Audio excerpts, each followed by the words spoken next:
حسد دوسرے آدمی کی اس صفت کے بارے میں ہوتا ہے جو ہم چاہتے ہیں کہ اس میں نہ رہے. رشک اس صفت کے بارے میں ہوتا ہے جو ہم چاہتے ہیں کہ یہ ہم میں آ جائے. حسد کیا ہوتا ہے؟ دوسرے آدمی کی اس صفت کے بارے میں جو ہم دل سے چاہتے ہیں کہ اس میں نہ رہے. اور رشک کیا ہوتا ہے؟ اس صفت کے بارے میں جو ہم چاہتے ہیں کہ یہ ہم میں آ جائے. اور اگر اس میں سے نکالنا چاہو تو یہ حسد کہلائے گا. اپنے آپ میں ڈالنا چاہو وہ بات تو یہ رشک کہلائے گا. حسد جو ہے یہ جذبہ ستلی ہے، غلط ہے، منع کیا گیا ہے. حاسد سے منع کیا گیا ہے.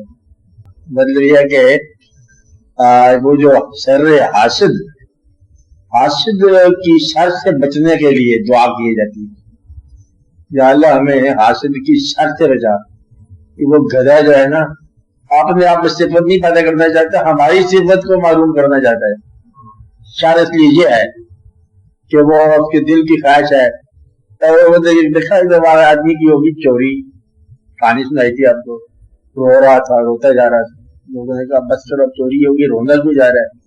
کہتے روتا اس لیے نہیں کہ چوری ہوگی، روتا اس لیے کہ تمہاری نہیں ہوئی ہے. تو بات صرف یہ ہے کہ اس آدمی کے اندر، حاسد کے اندر چھوٹا دل ہوتا ہے. کہتا ہے یہ مجھ سے برداشت نہیں ہوتی. آج پھر وہ ہنس رہے تھے، پھر وہ لوگ ہنس رہے تھے، بڑا افسوس ہوتا ہے. تجھے کیوں افسوس ہوتا ہے؟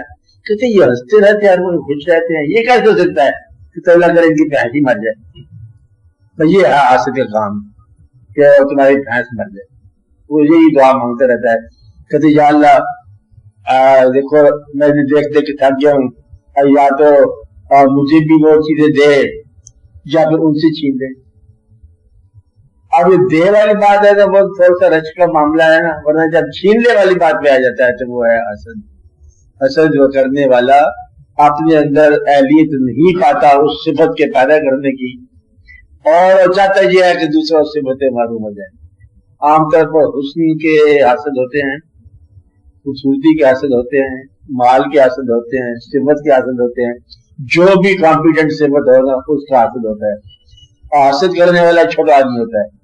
بعض اوقات خود اس میں حسد پیدا جاتا ہے. بیچارے کمزور آدمی میں کہتا ہے رو رہا ہوں، تو رو رہا ہو اس لیے کہ تم ہنس رہے ہو. اب اس کے بیچارہ چھوٹا آدمی تھا، دل میں ایسے غبار نکلتا ہے. یہاں سے نظر بد لگتی ہے کہ ایک آدمی نے دوسری چیز کو دیکھا، کسی کی خوبصورتی کو دیکھا، یکلخت پتھر جو ہے نا وہ پھٹ گیا. یہ حاسد کی نگاہ یوں ہوتی ہے، وہ بیچارہ اندر سے اس کی آہ نکلتی ہے، فریاد نکلتی ہے، یا اللہ یہ کیا اس کو دے دیا تم نے، چھین اس سے واپس. اب یہ حاسد رچ کرنے والا اس بات کی تعریف کرتا ہے، کہتا ہے یہ نہیں کہ صرف اسی کو ملے، کچھ ہمیں بھی ملنا چاہیے. اور وہ مقابلہ کرے گا، کوشش کرے گا، اپنے آپ میں اچیو کرے گا، بلند ہوگا، دوسرے کو پسند نہیں کرے گا. تو ایک آدمی نے کہانی بنائی تھی، کہتے کہ وہ جو عام طور پر ہوتا ہے کہ دوزخ کے اندر ایک واقعہ دیکھا، کہانی واقعہ کا دیکھا کہ دوزخ کی گڑھ میں کچھ لوگوں کو پھینکا گیا. وہ بیچارے وہ گڑھے سے باہر نکلتے ہیں، اوپر ایک ایک فرشتہ مقرر کیا گیا، وہ انہیں واپس مار کے گڑھے میں واپس بھیج، دوزخ تھا نا انہیں واپس بھیجتا. پاکستانی یا کوئی مسلمانوں کی بات دیکھی، وہاں پر وہ فرشتہ کوئی مقرر تھا. ہم نے کہا یہ کیا بات ہے؟ انہوں نے کہا یہاں کسی کو باہر آنے کی ضرورت پڑی، نیچے والے ٹانگ کھینچ لیتا ہے. یہ حسد ہے. حسد کیا ہے؟ یہ دوسرے کی ٹانگ کو کھینچ. رشک اور چیز ہے، قابل رشک ہونا، رشک ہونا، بلند ہونا، بلند پرواز ہونا. یہی بات. تو یہ عام طور پر سماج میں ایسی بات ہوتی ہے. چھوٹے ذہن کا، چھوٹے دل کا آدمی حاصل کرے گا، بلند آدمی جو ہے وہ چل رش کرے گا زیادہ سے زیادہ. رش کی بھی ضرورت کو نہیں، اپنی صفت پر راضی دو. اس لیے رش کیا ہوتا ہے؟ چڑیا کبوتر نہیں بن سکتی، کبوتر کبوتر نہیں بن سکتا، تم کچھ بھی نہیں بن سکتے. تم جو ہو تم وہی بنے رہو گے. رش کیا ہے؟ حسد کیا ہے؟ اور اس لیے تم نے وہی کو وہی رہنا ہے. ہزار کوشش کرو، ہزار بات کرو، اپنے وجود سے باہر نہیں کرنا، بلکہ آپ نے اس ہر آدمی، اللہ تعالیٰ نے ارشاد فرمایا کہ ہر آدمی کو اس کی شکل پر رہنے کے لیے مجبور کر دیا گیا. ہر آدمی اپنی شکل کے مطابق عمل کرے گا. کل کلی یعمل علی شاکلتہ، کہہ دیجیے ان سے کہ یہ سارے کے سارے عمل کریں گے اپنی شکل کے مطابق. شکل مانا جو باطن کے اندر مقرر کیا گیا. کہتا وہ جو کمین آدمی ہے وہ کمینگی ہی کرے گا، اور دنیا کے طلبگار جو ہے وہ دین کو بیچ کے بھی دنیا بنائے گا، دین کا طلبگار جو ہے وہ دنیا لٹا کے بھی دین بنائے گا. یہ پیدائشی طور پر مقرر کر دیا گیا. چھوٹا قوم ہے سخی جو ہے یہ بھی پیدائشی طور پر ہوتا ہے. غریب آدمی بھی سخی ہوتا ہے، امیر تو سخی ہوتا ہے، اس کے بعد دولت ہے وہ دے رہا ہے غریبوں کو. تو غریب بھی مزاج میں سخی ہو سکتا ہے. اور پوچھا گیا کہ غریب کیسے سخی ہوتا ہے؟ جی غریب تو غریب ہے.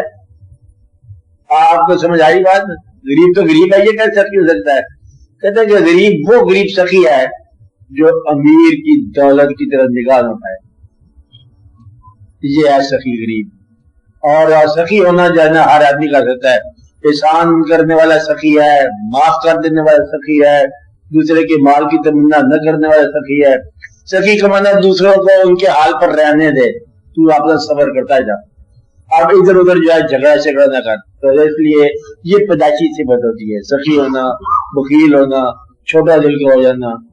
اور کہتے ہیں کہ مجاہدہ سمجھتے کوشش کرنے سے انسان بہت کچھ حاصل کرتا ہے، لیکن کوشش کرنے کے باوجود گدھا جو ہے وہ گھوڑا نہیں بنتا. گدھا جو ہے اچھا گدھا بن سکتا ہے.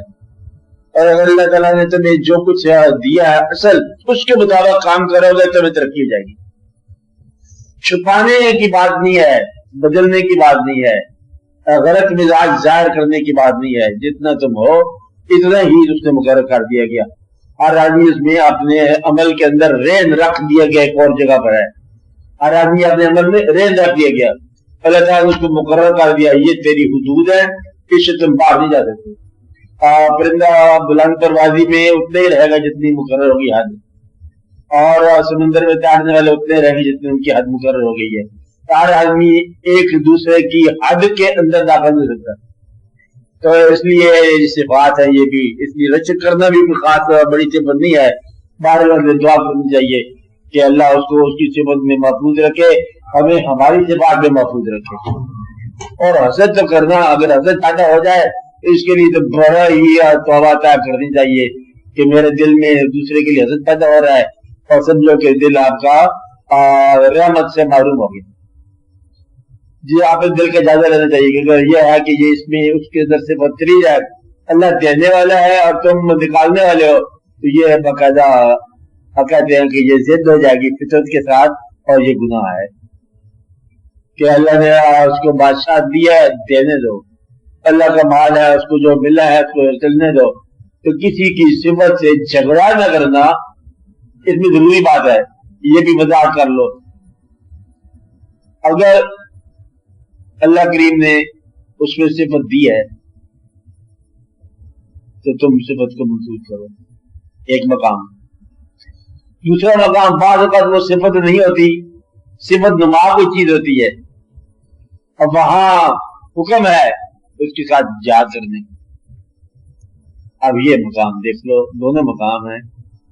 اگر بادشاہ کو اللہ تعالیٰ نے مہربانی کے ساتھ بادشاہ عطا کی ہے، اور اللہ تعالیٰ کا اس میں دیکھو قرب کی طرف مائل ہے یا بغاوت کی طرف مائل ہے. اگر بادشاہ اللہ کے قرب کی طرف مائل ہے تو اس بادشاہ کے ساتھ جو ہے اور تمہیں پسندیدگی کی نگاہ کرنی چاہیے. اگر بادشاہ بغاوت کی طرف مائل ہے تو پھر جہاد علی اعلان وہ یزید ہوگا، اور پھر تمہیں جو ہے کربلا سے گزر کے اس کے ساتھ مقابلہ کرنا پڑے گا. اب یہ تم نے دیکھنا ہے کہ جو مالک ہو یا بادشاہ ہو وہ صفت ہے یا وہ کیا ہے. اگر اللہ کی طرف سے اس کو عطا ہے تو پھر تسلیم کرنا ہی بہتر ہے، اور اگر وہ عطا خلاف امر الہی ہے تو پھر اس کے ساتھ لڑنا ہی بہتر ہے. ایسا نہ کرنا کہ عطا ہو مہربانی والی اور تم لڑائی شروع کر دو تو پھر برباد ہو جاؤ. میری بات سمجھ آئی؟ کسی شخص پر اللہ کی عنایت ہو، عنایت کے خلاف رنجش رکھنا جو ہے آپ معروم ہو جاؤ گے عنایت سے. اگر یہ دیکھ لو کہ دوسرے میں صفت جو ہے تو اللہ کی عنایت ہے، اس کی مہربانی ہے، اگر اس کی مہربانی ہے تو تم اس کو تسلیم کر لو، اور یہی مہربانی حاصل کرنے کا طریقہ ہے کہ اللہ کے فیصلوں کو قبول کر لو. اور اگر یہ آزمائش ہے اور اللہ کے خلاف اس کے پاس طاقت ہے تو پھر تم اس کے خلاف جہاد کر لو. اس لیے یہ ایک مقام ضروری ہے، اس کو پہچاننا.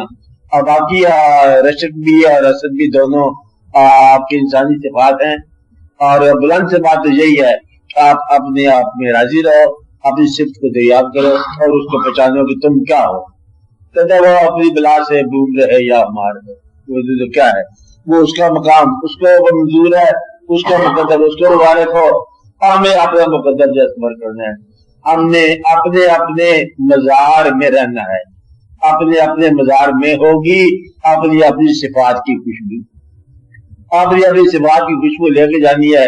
جس طرح ہر آدمی دن بھر ہجوم میں رہتا ہے، رات تنہا بستر میں بسر کرتا ہے، اسی طرح زندگی ہجوم میں رہے گی اور موت تنہا بسر کرے گی. تو وہاں نہ رشک ہوگا نہ حسد ہوگا، پھر اپنی صفات ہوں گی، اپنا خیال ہوگا. اپنی صفات پر راضی رہنے کی کوشش کرو اور ان کو دریافت کرنے کی کوشش کرو اور میں تقرب الہی حاصل کرنے کی کوشش کرو.